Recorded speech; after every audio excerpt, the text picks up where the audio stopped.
ซ้ำอันนี้มันลูกของข้าพเจ้าเนอะแม่ลูกของไอ้พ่อหุ่มเพ่งกับแม่นางปัดเนาะถ่ายมื้อนี้ถ่ายวันที่6 เดือน 12 2017เนาะถ่ายวิดีโอมื้อนี้นะคำฮูเน่คำฮูเน่คำฮูเนอะลูกเนอะอันนี้มันไอ้สายฟ้าชิลินชีไอ้แบงค์เนาะ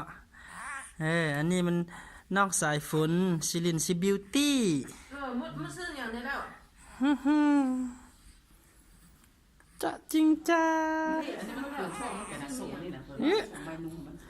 ส่งขาดนี่เนาะส่งขาดเนาะส่งลูกขาดในนี้นั่นเอาน้ำต้มไก่เต้คือว่ามีไก่ที่มื้อนี้จะได้อุดาเนาะมื้อนี้เนาะได้พอเลี้ยงมาเลี้ยงเนาะมื้อนี้เนาะ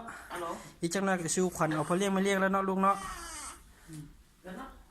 นี่เขาก็จิตตุ้มนี่ผ้าอ้อมตุ้มไปนี่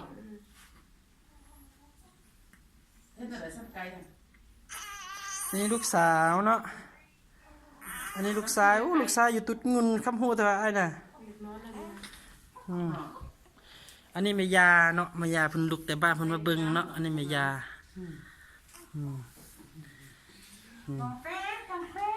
บอกไปข่าวเลยอันนี้มันแม่เนาะอันนี้มันพอเนาะดูร้ายดำก็ได้เนาะได้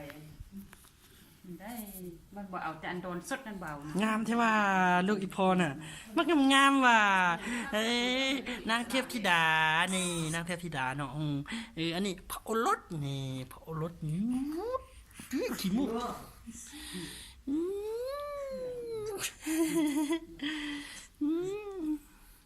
งามไก่ลูกอีพอนี่นะ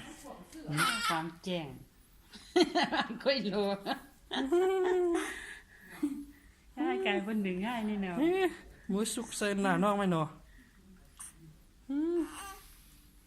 ซึ่งเป็นสาวกันหัวเพราะอันนี้ว่าเด้อแล้วมาว่าก็ลองจีบคงเยี่ยวพุ่งออกไปแน่พอนะลูกนะ